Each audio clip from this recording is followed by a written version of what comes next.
Topic learning by पूजा। आज मैं आपके लिए क्लास 10th की एनसीईआरटी मैथमेटिक्स की बुक में से चैप्टर नंबर 5 की इंट्रोडक्शन क्लास लेके आई हूँ। तो चलिए स्टूडेंट करते हैं स्टार्ट। तो चलिए स्टूडेंट 5th चैप्टर की इंट्रोडक्शन क्लास देख लेते हैं।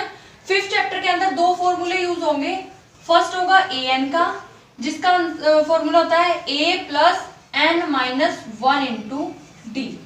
सेकेंड होगा एस एन का, जिसका होता है n by 2 into 2a plus N minus 1 into D. सबसे पहले तो हम ये देख लेते हैं a क्या है, n क्या है, d क्या है। तो यहाँ पे देख लेते हैं a हमारा होता है फर्स्ट नंबर। फर्स्ट नंबर मतलब पहली संख्या, हिंदी और इंग्लिश दोनों में। उसके बाद होता है डी। डी होता है हमारा डिफरेंस, या फिर कॉमन डिफरेंस भी बोल देते हैं। इसको बोलते हैं अंतर। अंतर कैसे होगा, जैसे हमारी कोई सेकंड है, उसमें से फर्स्ट नंबर होगा तो उसको हम माइनस करेंगे तो हमारा डिफरेंस आ जाएगा। सेकंड में से फर्स्ट मतलब कितना डिफरेंस है उनके बीच में। उसके बाद आता है एन। एन होता है हमारा पद या संख्याएं कि उस एपी के अंदर कितने नंबर्स हैं, कितनी संख्याएं हैं। एन फोर नंबर्स भी होता है। उसके बाद आता है हमारा ए एन। ए एन होता है लास्ट नंबर, अंतिम संख्या। जो लास्ट का नंबर होगा उसको ए एन बोलते हैं। और दिया हुआ है हमें एस एन। एस एन का मतलब होता है सम ऑफ नंबर्स। जितने भी उसके अंदर नंबर्स होंगे, जो एन नंबर्स दिए होंगे 10, 5, 7, जितने भी नंबर्स होंगे उन सबका टोटल, तो कुल योग उनका टोटल। तो ये तो इनके हमारे डिस्क्रिप्शन थे कि किसको हम क्या बोलते हैं। उसके बाद क्या आएगा, ये हमारा होता है सबसे पहले एक एपी होती है। एपी का मतलब होता है कि जो भी यहाँ पे नंबर लिखे जाएंगे, जैसे 5, 11, 17, इस तरीके से जो भी इसके अंदर नंबर लिखे जाएंगे, इनके बीच का जो डिफरेंस है ये जो होगा हमेशा इक्वल होगा। तो उसे हम क्या बोलते हैं, एपी, यानी कि अर्थमेटिक प्रोग्रेस। अर्थमेटिक प्रोग्रेस,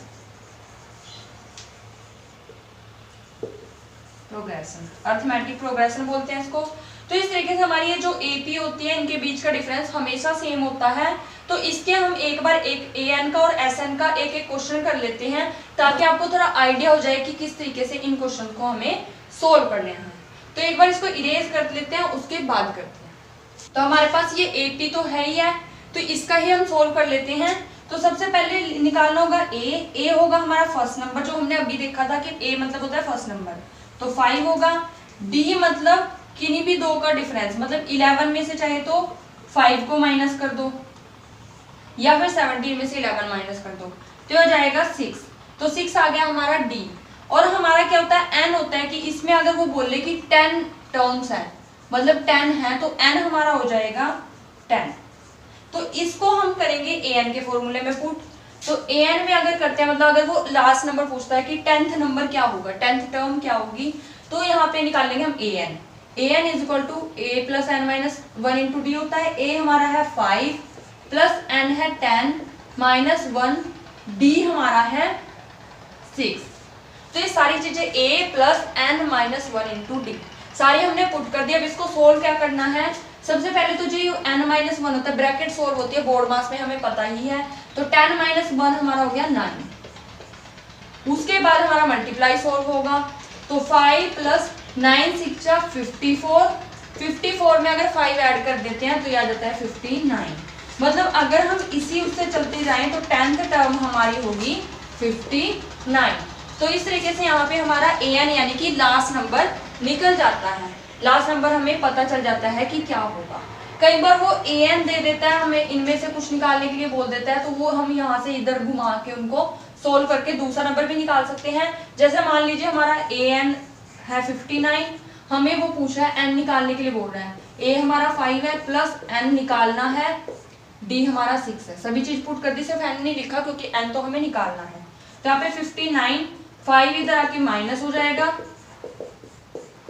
इसको माइनस करेंगे 54, 6 से डिवाइड कर देंगे, ये कट करके आ गया 9 और ये 1 इधर आके हो गया प्लस, तो यहाँ से n की वैल्यू आ गई 10। तो वो ही चीज यानी कि सिर्फ घुमाना फिराना ही है, इसको फॉर्मूला यही रहेगा। तो इस तरीके से हम किसी भी एक को पुट करके निकाल सकते हैं।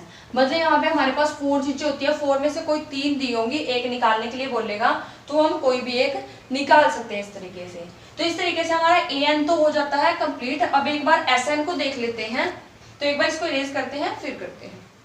तो चलिए स्टूडेंट, इसी इक्वेशन में अगर वो 10 टर्म्स का टोटल पूछे कि अगर 10 टर्म्स को जोड़ते चले जाएं तो कितना टोटल आएगा, तो उसके लिए हम लगाते हैं Sn। तो n हमारा है, यहाँ पे n दिया हुआ है, सबसे पहले ये दिया हुआ है 10 क्योंकि 10 टर्म्स है उसके अंदर, इंटू 2 इंटू a हमारे पास है 5 है a, प्लस n है 10 माइनस 1 इंटू d हमारे पास है 6। सभी चीजें पुट कर ली। अब इसको सोल्व कर लेंगे।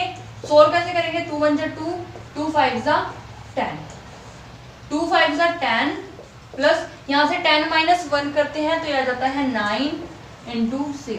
बोर्ड मास के अकॉर्डिंग पहले हमारी क्या सोल्व होती है, मल्टीप्लाई या फिर ब्रैकेट सोल्व करी फिर मल्टीप्लाई सोल्व करी, इस तरीके से हम इसको सोल्व कर लेंगे बोर्ड मास के अकॉर्डिंग।